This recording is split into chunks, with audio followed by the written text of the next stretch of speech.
Ha vuelto a suceder en Perú. Esta vez ha sido el presidente interino, José Gerí, quien acaba de ser destituido. Gerí asumió la jefatura del Perú en octubre pasado tras la destitución de Dina Boluarte y hoy es removido a 2 meses apenas de las elecciones generales en el país. Ola de reacciones en el país andino de las que hablaremos en directo desde Lima. Soy Jenny Pérez, aquí en Berlín. Destacamos. José Gerí, presidente encargado de Perú, destituido de su cargo tras perder la moción de censura en el Congreso. Está siendo investigado por la Fiscalía peruana por supuesto tráfico de influencias y corrupción. En Ginebra concluye con un optimismo moderado la primera jornada de conversaciones entre Estados Unidos y el régimen iraní. El ministro de Asuntos Exteriores iraní, Abbas Araghchi, dijo que el camino hacia un nuevo pacto nuclear ya comenzó. Washington no se ha pronunciado al respecto. Y también en Ginebra comenzaron nuevas conversaciones tripartitas entre Ucrania, Estados Unidos y Rusia para alcanzar una tregua en Ucrania. Horas antes de retomar las negociaciones, Kiev denunciaba que Rusia lanzó un nuevo ataque contra su territorio.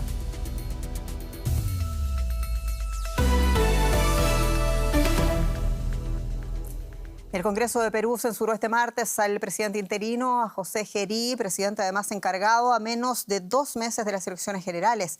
Se trata del 7º presidente del país en casi una década de inestabilidad política. José Gerí está siendo investigado por la Fiscalía peruana por 2 casos de presunto tráfico de influencias. Era jefe del Congreso hasta que el pasado 10 de octubre reemplazó a la expresidenta Dina Boluarte, destituida por el Parlamento peruano, en un juicio político relámpago en el que se alegó su incapacidad para resolver una ola de extorsiones y asesinatos a sueldo. La destitución de José Gerí, presidente interino, se produce cuando solo faltan semanas para las elecciones generales previstas para el próximo 12 de abril. Y claro, con todo esto Perú entra nuevamente en una fase de incertidumbre política. Tenemos en directo desde Lima a quien ven, a la periodista Rosemary Cuevas, con los detalles de esta crónica política desfavorable, ¿no? En un momento complicado para Perú. Rosemary, Gerí es destituido en el resultado parcial de una jornada que después de todo no nos sorprende. Cuéntanos más detalles, por favor. Así es una decisión que nos sorprende. Es habitual que el Congreso destituya presidentes. Ahora vamos a tener al 8º presidente en menos de una década. Gerí afrontaba 7 pedidos de censura desde el lado del Congreso y todos estos pedidos se unificaron en uno solo, que fue el que finalmente se aprobó con 75 votos a favor. Y fue un proceso bastante rápido, ya que incluso no hubo tiempo de un debate porque los congresistas consideraron que el debate no era necesario. Mañana por la tarde, Perú va a tener a su 8º presidente. Habrá una nueva sesión del Pleno en el Congreso para elegir al nuevo presidente del Congreso, que por ende sería el nuevo jefe de Estado. Las bancadas tienen hasta hoy unas horas más para presentar sus propuestas de candidatos y mañana se realizará un debate y una votación para saber quién va a ser el nuevo presidente del Perú. Claro, todo esto en un contexto también político, electoral en el Perú, ya lo dices tú, Rosemary, faltan 2 meses apenas para las elecciones presidenciales y generales. ¿Por qué estamos viendo esta ola de acusaciones contra Gerí ahora y con qué consecuencia también para la incertidumbre política crónica que adolece Perú? Sí, esta ola de acusaciones en realidad se han ido sumando durante la última semana, especialmente tras destapes, como lo mencionabas, de la prensa, donde se acusa a José Gerí principalmente de un supuesto tráfico de influencias al haber mantenido reuniones clandestinas con cuestionados empresarios chinos en Perú, ¿no? Y más allá de si son válidos o no los argumentos de la destitución, este cambio de presidente a pocas semanas de las elecciones generales demuestran pues que Perú atraviesa una inestabilidad política muy profunda de la que pareciera que no va a salir pronto. Y las consecuencias son muchas, entre ellas que se profundiza esta percepción de incertidumbre, más que de cerrar el ciclo de crisis política, pareciera que se va reabriendo y se va profundizando aún más, ¿no? Y también por parte de la opinión pública o de la ciudadanía hay muchas dudas sobre si el próximo presidente elegido en las elecciones generales va a poder terminar su mandato o si es que el Congreso nuevamente entrará en un periodo de confrontación y una eventual destitución, ¿no?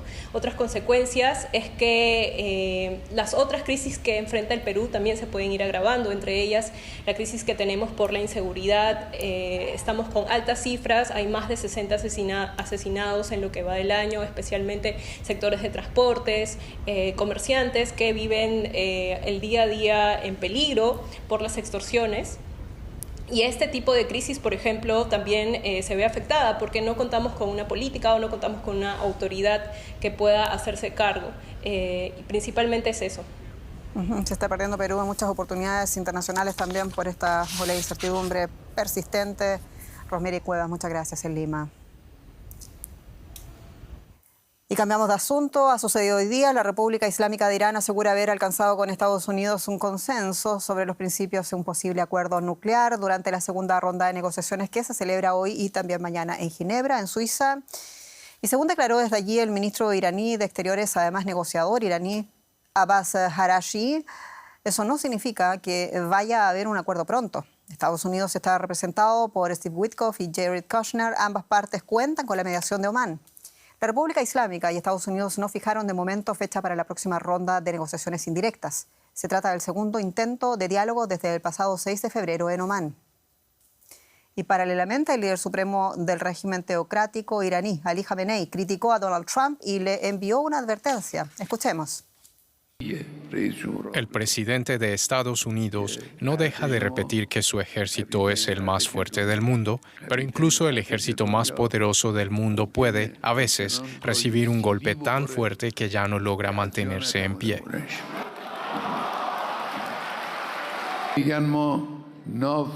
No dejan de decir que hemos enviado buques de guerra hacia Irán. Claro, un buque de guerra es sin duda un instrumento peligroso, pero más peligrosa es el arma capaz de enviarlo al fondo del mar.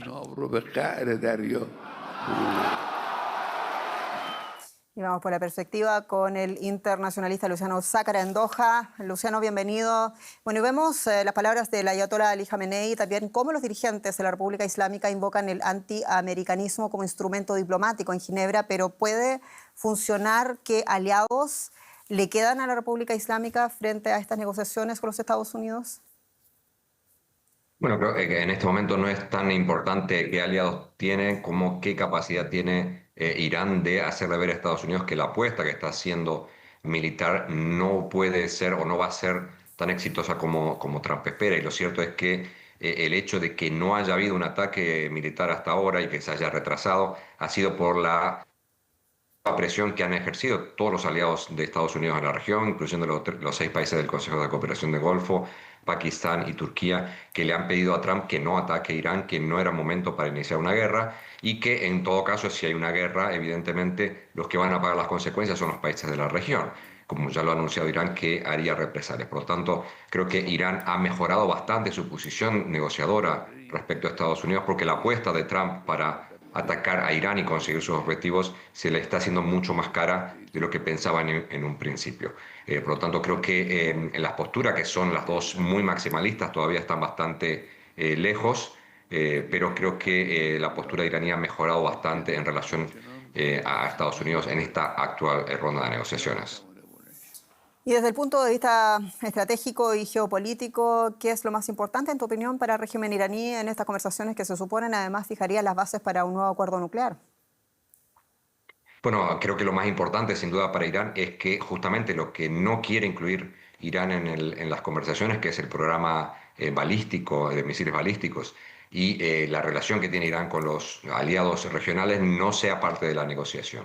Eso sí, creo que sería la victoria más importante desde el punto de vista diplomático, conseguir que Trump no pueda atacar y que no pueda utilizar la presión militar como elemento para conseguir que se incorporen estos dos elementos y que la negociación sea, en otros términos parecidos, pero no muy distintos a los que fueron los acuerdos nucleares de 2013-2015, el acuerdo que se consiguió con Obama.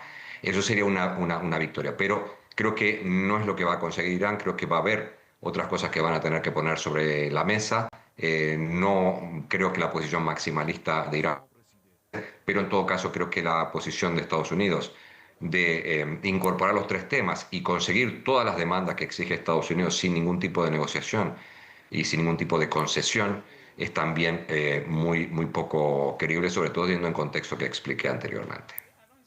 Luciano Zácara, muchas gracias en Doha. Gracias a ustedes, buenas noches.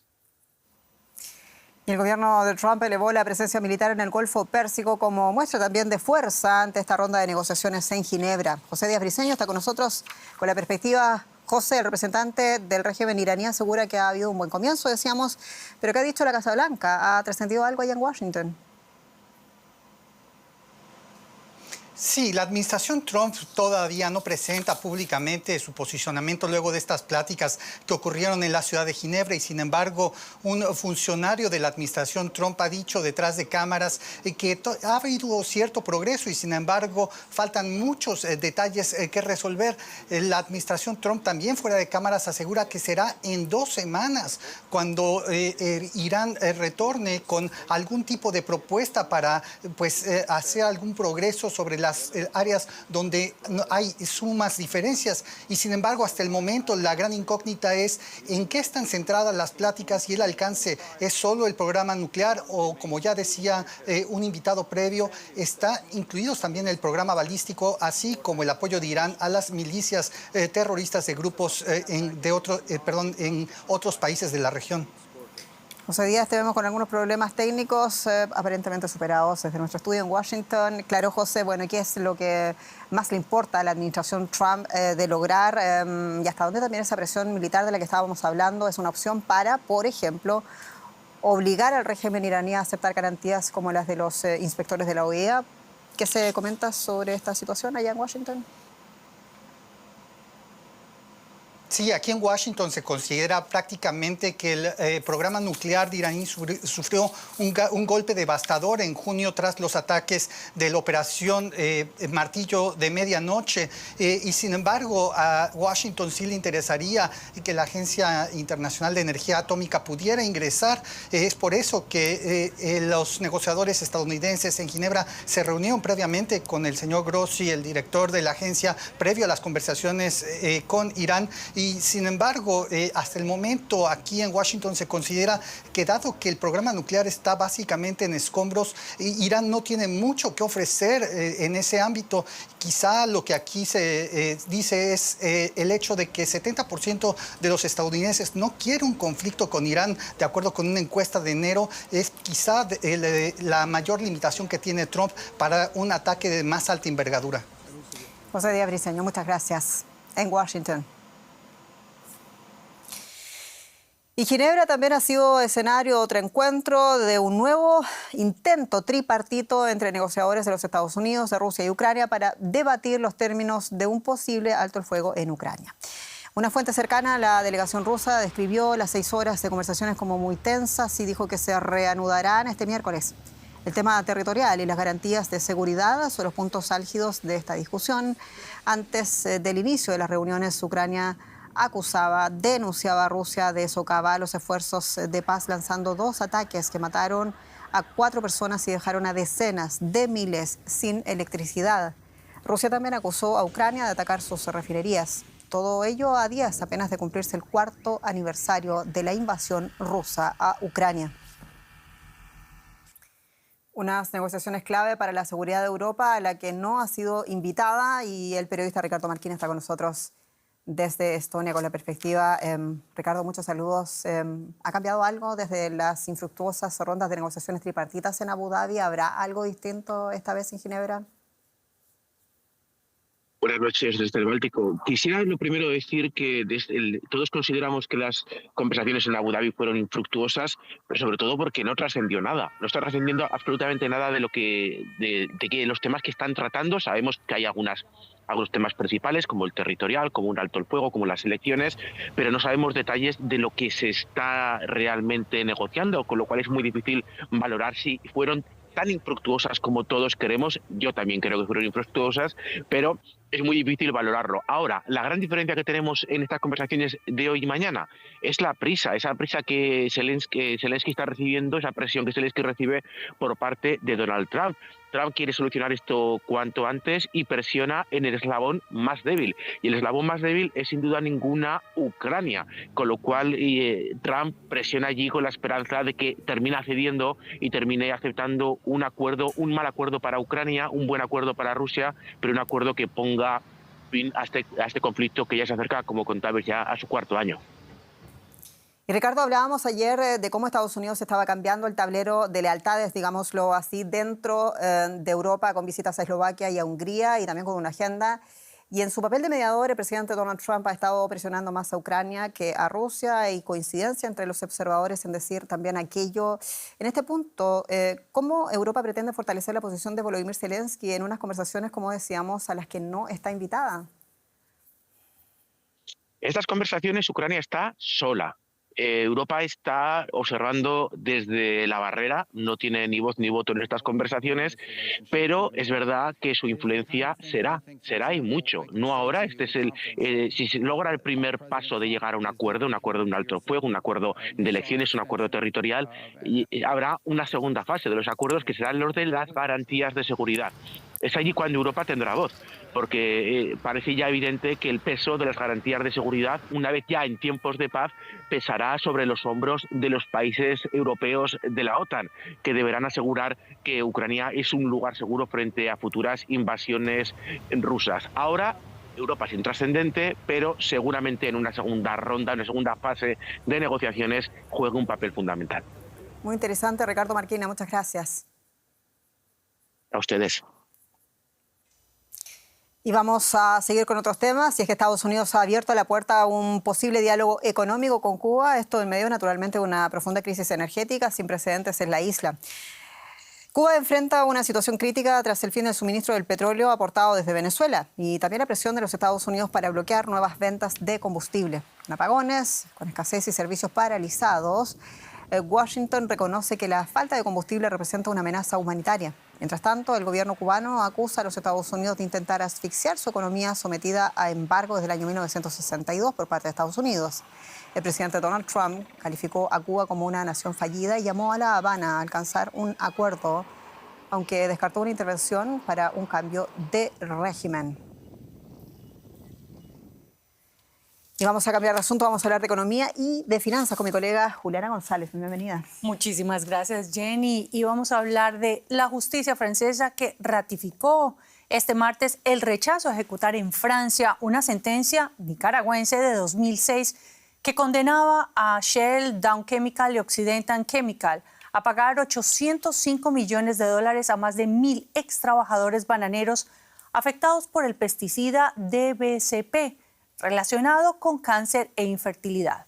Aunque los trabajadores llevaron el caso a Francia en 2018 mediante el procedimiento de exequatur, el Tribunal de Apelación de París consideró que las indemnizaciones fijadas en Nicaragua eran manifiestamente desproporcionadas y contrarias al orden público internacional, pese eso sí a reconocer que la justicia nicaragüense sí era competente. En su momento, las empresas se negaron a cumplir en Nicaragua con el veredicto alegando incompetencia y fraude de los tribunales nicaragüenses. Y nosotros invitamos a la periodista Diana Jayón en París para ampliar esta información. Diana, mil gracias por aceptar nuestra invitación. Vemos que el tribunal francés rechazó ejecutar esta sentencia que podría costarle millones a las empresas acusadas. Cuéntanos desde París cómo se interpreta esta sentencia como un precedente que podría desincentivar futuras demandas transnacionales contra estas multinacionales con capacidad económica para litigar. Juliana, un cordial saludo desde la capital francesa y evidentemente este es un obstáculo nuevamente para esos 1.200 demandantes que están dando la pelea desde el año 2006 después de haber recopilado pruebas que según ellos justificarían esta demanda, pruebas que tienen que ver con esas enfermedades que surgieron al estar expuestos a este pesticida, enfermedades como el cáncer incluso, pero obviamente este es un obstáculo en esta vía. Ellos tenían todas sus esperanzas puestas en la justicia francesa y aunque esto no sienta un precedente totalitario para futuras demandas, lo que sí hace es ratificar la postura de Francia respecto al respeto que tiene frente a la legislación de otros países y ya lo había dado a conocer anteriormente en el 2022, donde decía que ellos se ceñían más que todo a las decisiones que en primer lugar se habían tomado en las autoridades de Nicaragua y posteriormente en las autoridades de Estados Unidos, de donde son la mayoría de estas empresas que han sido demandadas por los trabajadores de las bananeras de Nicaragua. Diana, y la defensa de las empresas habla incluso de falsas víctimas. ¿Qué tipo de repercusiones genera esto en los círculos de derechos humanos en Francia y qué otros recursos legales tienen estos extrabajadores de bananeras? Lo primero es que esa aseguración, esa afirmación de que existen justamente falsos testigos, falsos demandantes, pues es algo que ha sentado muy mal aquí en las organizaciones de derechos humanos, donde dicen que debe existir un respeto por las pruebas, obviamente también que han conformado este caso y en el que hacíamos referencia anteriormente, y esas pruebas tienen que ver con personas que resultaron enfermas después de haber estado expuestas durante décadas incluso al uso de este pesticida. Ahora lo que le queda a los demandantes es un recurso muy importante, es la instancia de la jurisdicción del Tribunal Supremo de Francia, que podría ratificar lo dicho hoy por acá en París, por la justicia de la capital francesa, que no da paso, no sigue dando curso a esta demanda, o por el contrario podría tomar otra decisión, lo cual resultaría realmente muy difícil. ¿Qué les queda a ellos? Bueno, pues seguir buscando quizás otro territorio, otra nación donde quieran ser escuchados, una justicia que quiera abrirle las puertas, o definitivamente pues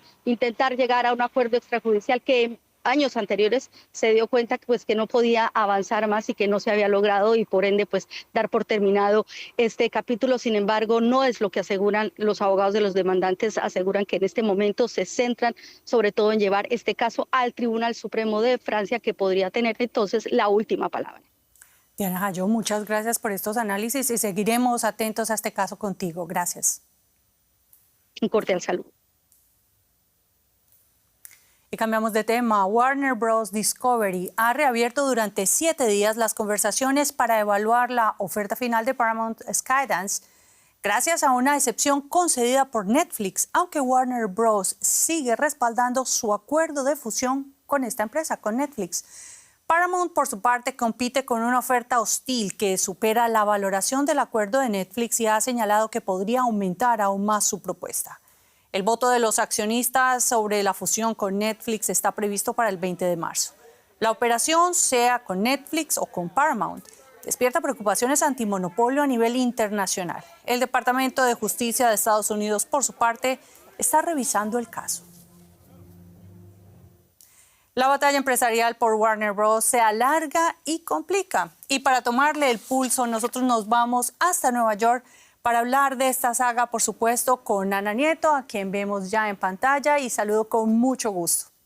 Ana, ¿qué hay encima de la mesa para esta gran productora y matriz de empresas de cable como CNN?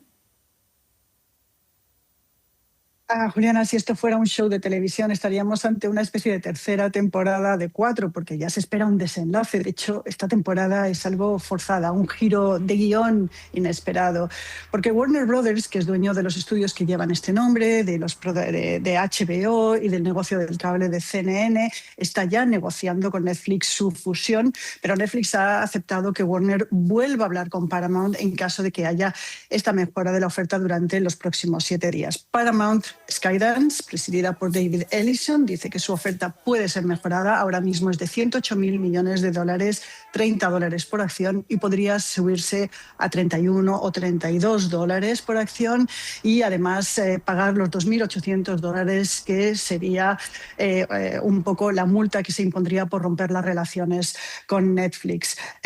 Warner quiere saber qué haría Paramount también con su deuda y sigue apostando por la fusión con Netflix. Netflix ha hecho una oferta de $83.000 millones que deja fuera los negocios de cable de Warner, incluida la CNN o TNT, y Warner considera que esta oferta es superior. Ahora bien, si en estos días Paramount consigue convencer a Warner, entonces esta temporada tendría más capítulos de los esperados, porque Netflix podría tener también la oportunidad de mejorar de nuevo su oferta. Bueno, Ana, y mientras se desarrollan esos nuevos capítulos en esta novela, esta operación cambia en buena medida a la televisión y al entretenimiento en Estados Unidos. Cuéntanos cómo.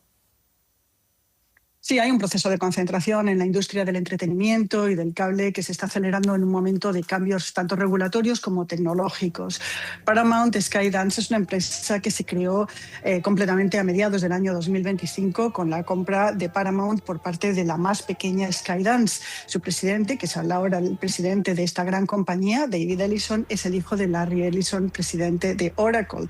Y tiene en sus manos no solamente los estudios de Paramount, sino también el canal de cable CBS, que en estos momentos está experimentando un profundo y controvertido cambio con sus informativos y sus programas de entretenimiento. De hecho, hoy es algo que está denunciando una de sus grandes estrellas de la noche, Stephen Colbert.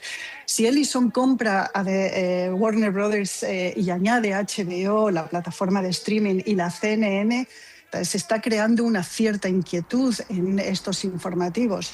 Los Ellison son muy cercanos a Donald Trump y Oracle, de hecho, es uno de los nuevos accionistas de TikTok en Estados Unidos. Esto deja los informativos en muchas menos manos en Estados Unidos. Bueno, Ana, vamos a ver cómo se desarrolla este asunto. Muchas gracias y hasta la próxima.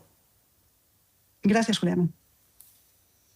Bueno, Jenny, así está el panorama económico en este momento, pero seguimos con más noticias internacionales. Están pasando muchas cosas en el mundo. Vamos a poner un poquito de atención a lo que está pasando en Bangladesh, donde Tariq Rahman, que es el jefe del Partido Nacionalista, fue investido oficialmente como primer ministro.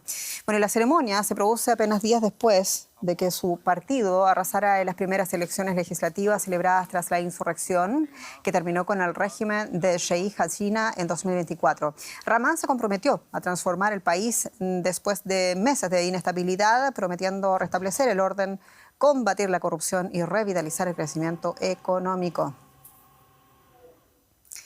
Más en el siguiente resumen de noticias. Decenas de miles de personas marcharon por las calles de Pristina, capital de Kosovo, para protestar por el juicio por crímenes de guerra contra el expresidente Hashim Thaçi.